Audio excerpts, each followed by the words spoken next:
साथियों नमस्कार, मैं हरिश्चंद्र वर्णवाल एचबी शॉर्ट्स में आप सभी का स्वागत करता हूं। दोस्तों, बिहार की कहानी बताना चाहता हूं। ये जो कॉकरोच जनता पार्टी का आंदोलन चल रहा था, तो बिहार में भी बहुत सारे कॉकरोच बनकर निकले और उसके बाद प्रदर्शन किया। चलिए, यहां तक तो ठीक है, लेकिन बिहार में कॉकरोचों ने दोस्तों दंगाई का रूप ले लिया। दंगा किया, तोड़ फोड़ की, पुलिस वालों के साथ मारपीट की, सरकारी संपत्ति को नुकसान पहुंचाया। 22 और 25 जुलाई 2 दिन की बात है। हिंसक प्रदर्शन। ये छात्र नहीं थे, ये दंगाई थे। अब सम्राट चौधरी ने इस बार गजब काम किया है दोस्तों, गजब काम किया। मैं आपको बताऊं कि जब पत्थरबाजी ये सारी चीजें हो गई, उसके बाद सम्राट चौधरी ने अपनी सरकार के लोगों को ढंग से बताया कि कैसे इन लोगों का हिसाब किताब करना है। और आप देखिए, रात में मैं देख रहा था, पटना पुलिस ने आधी रात को जज के सामने भारी संख्या में छात्रों को पेश किया। जानते कितनी संख्या थी? 200 के करीब। एक तरफ जजेज आवास के अंदर सुनवाई चल रही थी, जबकि बाहर छात्रों के परिजन भी इकट्ठा हो गए, अपने अपने बच्चों को लाने गए थे।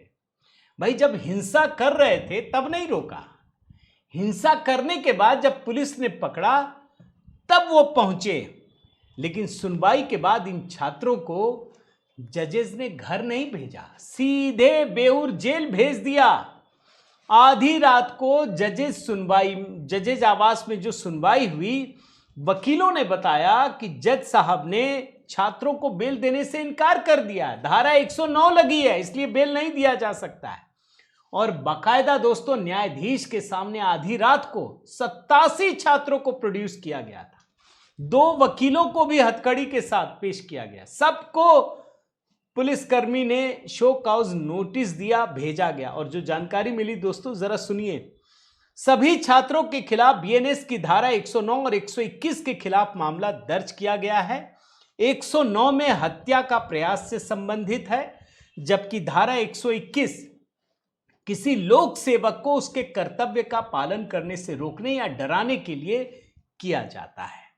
और आप याद रखिए दोस्तों कि दिल्ली में तो जो हुआ हुआ, लेकिन बिहार में इतनी हिंसा हुई, इतनी सरकारी संपत्तियों को नुकसान पहुंचाया जिसकी कल्पना नहीं कर सकते। और इसीलिए सरकार ने 600 स्टूडेंट्स को डिटेन किया है, 600 स्टूडेंट्स। और इनमें से 350 से ज्यादा लोगों को गिरफ्तार किया गया। सबसे अधिक तो 258 पटना जिले में गिरफ्तार किए गए हैं। और सिर्फ यही नहीं किया, इस बार बिहार पुलिस ने, बिहार की सरकार ने योगी मॉडल के हिसाब से काम किया दोस्तों। भाई, सारे छात्र जो पत्थरबाजी कर रहे हैं, जो दंगा कर रहे हैं, फसाद कर रहे हैं, मारपीट कर रहे हैं, पुलिस वालों को मार देने की जुगत में लगे हैं, गाड़ियों में तोड़ फोड़ कर रहे हैं, कैमरे के सामने सबकी तस्वीरें थी। उन सभी को आइडेंटिफाई करके एक एक करके सबको अलग किया गया। और उन सारी तस्वीरों को एक साथ इकट्ठा करके अखबारों में भी छपवाया और पटना के अलग अलग गली मोहल्लों में भी छपवा दिया। क्या लिखा है, जरा देखिए इसमें क्या लिखा है। प्रिय छात्रों एवं सम्मानित अभिभावक गण, लोकतंत्र में अपनी मांगों और विचारों को अभिव्यक्त करने का अधिकार हर नागरिक को है।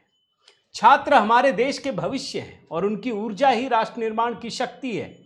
जिला प्रशासन आप सभी से निम्नलिखित बिंदुओं पर सहयोग की भावपूर्ण अपील करता है। पहला, शांतिपूर्ण अभिव्यक्ति लोकतांत्रिक तरीके से ही करें। राष्ट्रीय संपत्ति की सुरक्षा, हिंसा मत कीजिए, स्वयं का नुकसान मत कीजिए। अभिभावकों की भूमिका क्या है ये बताई गई है। असामाजिक तत्वों की पहचान, और उसमें सारे की तस्वीरें डाल दी गई है। किन लोगों ने तोड़फोड़ की है, सबके फेंकते हुए पत्थर, मारपीट करते हुए, गाड़ियों को तोड़ते, वो सारी की सारी तस्वीरें हैं। मुझे लगता है दोस्तों, अगली बार से शायद ये वैसी हिमाकत ना करें। इस बार बिहार सरकार ने कमाल का काम किया है, मुझे तो ऐसा ही लगता है दोस्तों।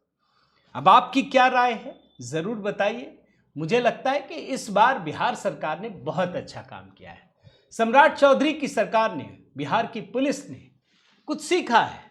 और सीखने के बाद, हालांकि ये कॉकरोच वाले लगे हुए हैं कि सबसे मामला हट जाए, लेकिन उन्हीं लोगों ने ये कहा है कि अगर कोई हिंसा करता है तो वो हमारे नहीं है। अब या तो वो मान ले कि ये सारे लोग हमारे हैं, हमने हिंसा के लिए उकसाई है, उनको बोलना पड़ेगा, और नहीं तो फिर इनको वो बचा नहीं पाएंगे। उम्मीद करता हूं दोस्तों ये वीडियो आपको पसंद आया होगा। जरूर कमेंट कीजिए, लाइक कीजिए, शेयर कीजिए। अगर आपने HB शॉर्ट्स को सब्सक्राइब नहीं किया दोस्तों जरूर कीजिए। बहुत बहुत धन्यवाद। जय सिया राम।